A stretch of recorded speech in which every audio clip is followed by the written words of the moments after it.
Okay, so Omarchy 3.6. Now, laptops have always been a bit of a holdout for Linux. I'll explain why. Mac has always dominated that environment, really, because they make great laptops. There's been a huge sort of techno chase from Intel and AMD to catch up with Mac. But saying that, Linux has got its own problems because there's so much unique hardware that goes into these laptops. It's not like a desktop machine whereby, its graphics cards, they're pretty standard. They're pretty standard. So basically,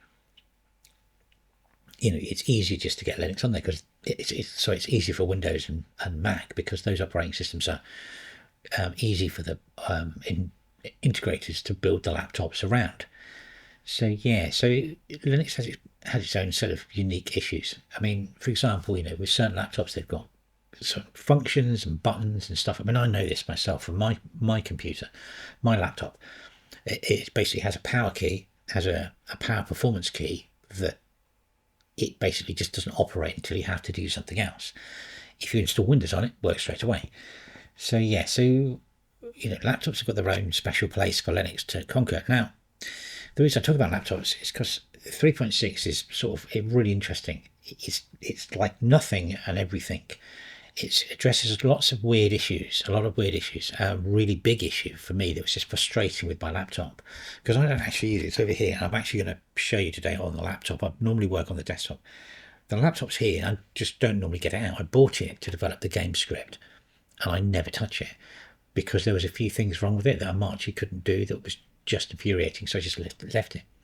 And I've been cruising along for, small bits and bobs on the Mac that's here. It's not my work machine, but so my work machine is the Linux one, and then I've got the Mac still here, and I don't feel comfortable getting rid of the Mac 100% yet as a laptop, because if I do need to go and work anywhere else, the state of the laptops, was that thing I wouldn't take. But Panther Lake's different.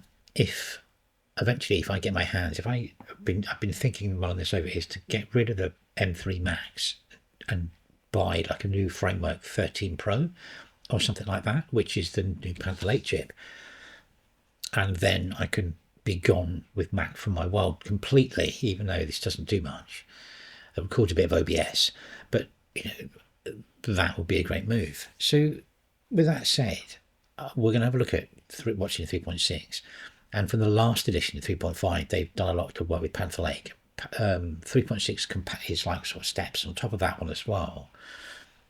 And yeah, so it's an interesting one. The laptops are a tricky area, and I'm really glad that DHH and all the guys who are building Omarchy are looking at this, because this, the desktop's always been a bit easier. The laptop's the hard one, because I mean, when you take your laptop away, you want to be able to do what you need to do.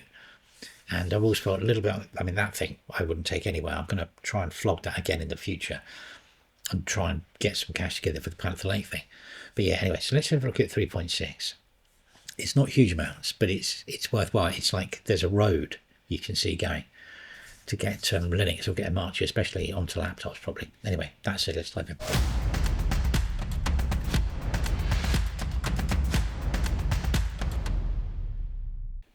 Okay, just to show you what we're dealing with here.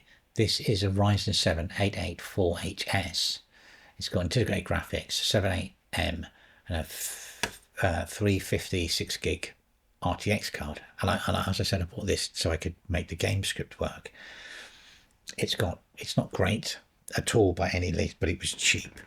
Fundamentally, the members bought this so I could do it, for the money for the membership stuff. So that's it. But I can't really use it. Let's just jump over to Panther Lake. Where are we? Here we are. Panther Lake. Right. So 3.6. Now on the Git, all this information here, and they're talking about they've made additional backports from kernel 7 to get Panther Lake working properly, and the outcome of this is this increased Panther Lake efficiency. So fundamentally, you can see there, I don't know what they're doing. They've obviously, the machines are idle.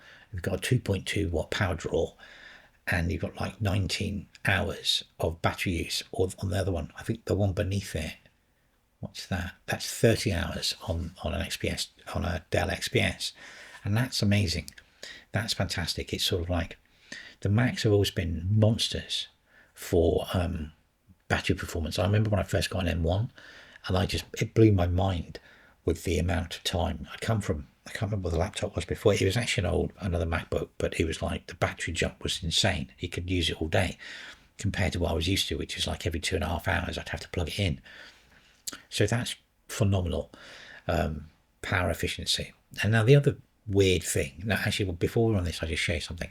It looks like DHH has got some cool toys here, because that doesn't exist, does it? That battery indicator doesn't exist. So I don't know if he's going to release it or not, but anyway, if you want one in the meantime before DHH releases that, I've written one. So if you go on here, go down, Omarchy battery tooltip, and what that will give you is this. If you roll over, when you install it, if you roll over that, it will give you battery in full indication information. It's a tiny thing. If I pull the power on it and then just roll over it, there you go. Battery 100%. I've got 5 hours left. It's strong 11 watts. There you go.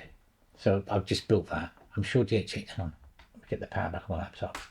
I'm sure DHH has made one, and we'll get it later. But if you want one in the meantime, it's there. It's battery tooltip.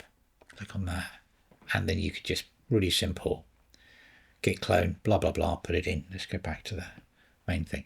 So you can have one of those, but I'd like, hopefully he'll do one. You could forget my script. It's the same thing that happened with my Nvidia Go thing. I wrote an Nvidia Go installer, and he released one in the operating system. Fantastic. I had no problems with that. Just get on with it. So yeah, so that script, by the way, it'll only snap the battery wattage on the first install, because obviously the battery sort of power drops off over time. So the first time it goes in, it'll get that 57 watt out for mine, and then the next, like a year later, it'll be 56. But it doesn't do it dynamically. That was a whole huge extra bit to write. It's not enough, because if he drops that, I don't want to. If he sort of puts this out, I don't want to waste my time. Anyway, so then you've got this. Now this was the bit that bugged me on my laptop 100%, was the lid closing, and I don't know if it was that laptop or the way it worked. But basically, you'd open the laptop on a dual screen. You'd open the laptop, you press on, and then basically you'd have to log in on that one, because it wouldn't allow that one to work until you'd logged in on that. Now I can reboot on this, and it logs in here. And it also, if I can do it, it should jump to the other screen. Yeah, laptop enabled. Can you see at the top there? So it's showing me the other screen. And then if I shut it, and then it disables the laptop display. So that's really slick, and I really like that. That was one of the, it was just, if you jump around laptops, it's just a nightmare that if the screens don't catch, or you have to do things like that. And that is a brilliant fix, that one there. You can also still toggle the laptop display on and off with the trigger hardware. So the super control delete will switch the display on and off as well. That's great. And then also stay on the laptops. It's like my Acer, this is an Acer Nitro, has a weird issue where you can't use the power button on it, as I mentioned. And I put in a PR for that, my first one. So let's see if it gets through. The PR basically exposes the power thing, so the power profiles, unless you put my little script in, which is on, again, on the website thing, you can't use any it'll just stick on balance, and you can't do anything. So if you try and play a game on that laptop, it's stuck on 35 watts. My script opens up for all the Predator laptops and the Acer ones. Acer Predator, they've all got the button, opens it up. So basically you get your full power profile and the button works. So hopefully that PR will go through at some point. I hope that's great. If it doesn't, whatever, bad programmer that I am. But yeah, so that's the guys. And then last but not least, here you've got, basically when it was doing the snapshots, it was grabbing your home directory, which makes it massive. So what they've done now, they've changed the way that it does the snapshots to only grab what you need, so you don't have a huge, you don't use tons and tons of space. Have a look through on Git. There are some other little changes, like with the Vox type, and also a big thing for people with the Intel chips. You can see this is very much getting focused on Intel, which is good, really. You've got Intel Media Driver Quick Sync, so if you use something like KDE Live, when you encode, it opens up the QSV, which is the encoder, so you get to use that in Kden Live. That's great. But there are other little bits on here as well. Normalization 14 LUFS for screen recording. 14 LUFS is the same as YouTube. I believe it's 14 LUFS. That's just basically audio normalization, so the audio doesn't peak and trough too much. It sort of stays the same sound level perceivably over a set period of time at a certain level. Anything else? But have a look. There's some small other tweaks in there, but it's great that they're pinpointing the laptop. I think the desktop thing works amazingly. I mean, literally, it's my daily driver. But the laptop is that weak point in the Linux chain. We're about to make really. So yeah, so not a huge thing with 3.6, but if you're a laptop user, definitely install it, especially if you're a multi-monitor setup. Really good as usual.